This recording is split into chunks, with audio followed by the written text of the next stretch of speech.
Here's another ZBrush time lapse. I figured out how to make it work. So this is of Cutie Writer Ichigo, so a cute version of Common Writer 1. And my goal with this was to practice some hard surface modeling techniques. Pixelogic has been posting a multiple part video tutorial on how to create a helmet within ZBrush. So I wanted to try out some of those techniques, see if I could come up with something cool. And I thought it would be fun to mess around with Common Writer because I'm obsessed with Common Writer. And the first Common Writer 1 has a fairly simple helmet design, so I thought I'd start easy and then, maybe if I got the hang of it, try something a little bit more difficult. But right now I'm blocking out forms. This is a super deformed version of Common Writer. Super deformed is a style of character where the character is basically two heads high. So the head is gigantic and the body is about the same height as the head. And so I've seen super deformed characters where the body is nice and fat and wide, and some where they're nice and skinny.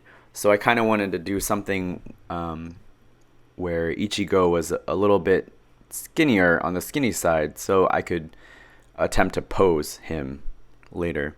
Right now, for the helmet, one of the techniques that they talk about is using edge loops for creating hard surface edges and stuff. So right now I'm creating polygroups on the head, on the helmet part, and separating out the mouth and, just pushing and pulling forms. This part was a little bit tedious. I was trying to figure out how to move the eye holes back a little bit. So I was going by group and trying to group the polygroups in a way so that I could grab just the parts that I needed and hide the rest of them. This took way too long, as you can see. I had to try a couple of different ways of doing things. Finally, I just hit the auto polygroup button and things worked out pretty well. I also figured out polypaint. So you saw right before I started cutting up the helmet that I drew just a sketch of where I wanted the lines to go and where I thought the cuts would go. And it was just kind of a loose guide for me to figure it out.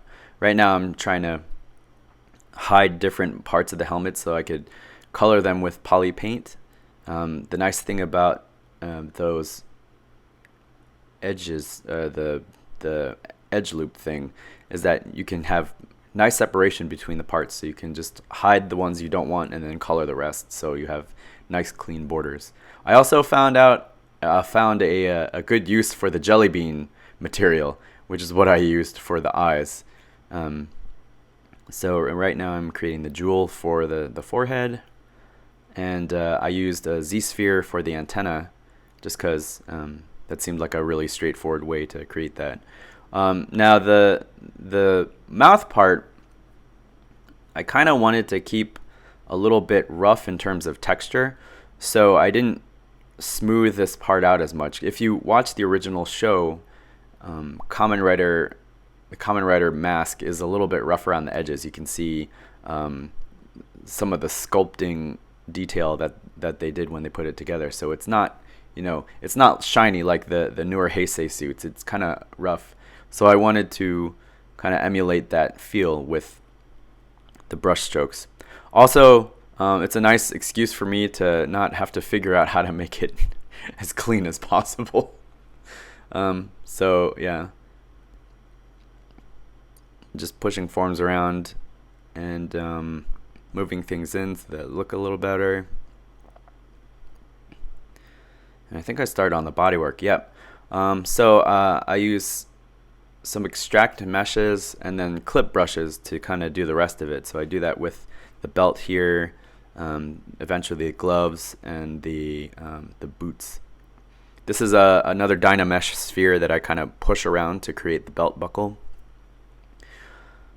The typhoon power, the hurricane power, I guess it's cyclone power. And just center that up. I didn't like the look of this ring, so I eventually replaced it. But here I used some radial symmetry to build the propeller in the middle of his suit, or his belt.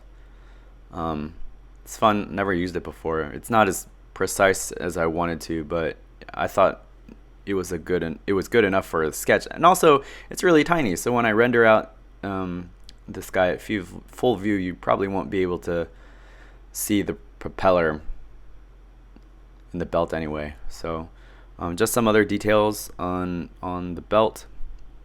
Those are just insert meshes. The chest piece, I also wanted to keep a rough look to the chest piece, because if you watch the original show, the chest piece is all lumpy and crusty and just very rough looking. So I wanted to kind of keep that rough look. If Kamen Rider was created in the Heisei era, or now, it would be really shiny, a lot of hard edges, a lot of very clean lines. But in the original show, there was some rough edges around everything. So it also makes it a great excuse for me not really knowing what the hell I'm doing. So just adding some sculptural detail to the gloves here. It's pretty fun to do. And no fingers, because I'm not ready for fingers yet.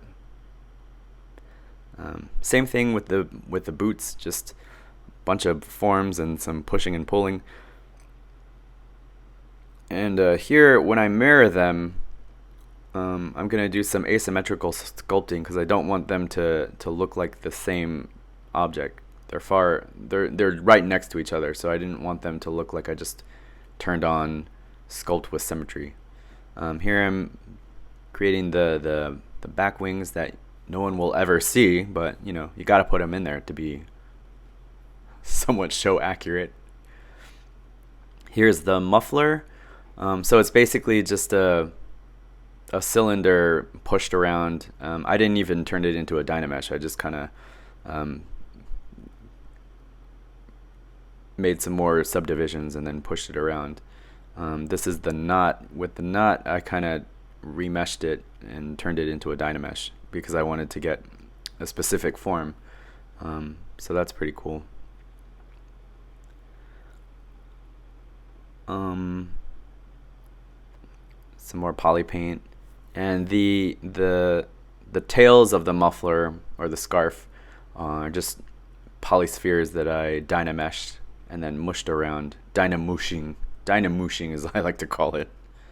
And the clay brush is really cool for getting some of that flat texturing, and just flattening out the forms, moving that around. So I duplicated that and resized it, and then smoothed out bits, and then redid the sculptural detail. So it's not exactly the same, it's pretty close.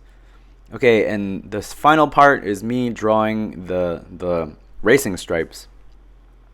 I had to divide the geometry enough so that when I did these hard lines, they didn't look pixelated. So I think it was like 5 subdivisions. And there you go.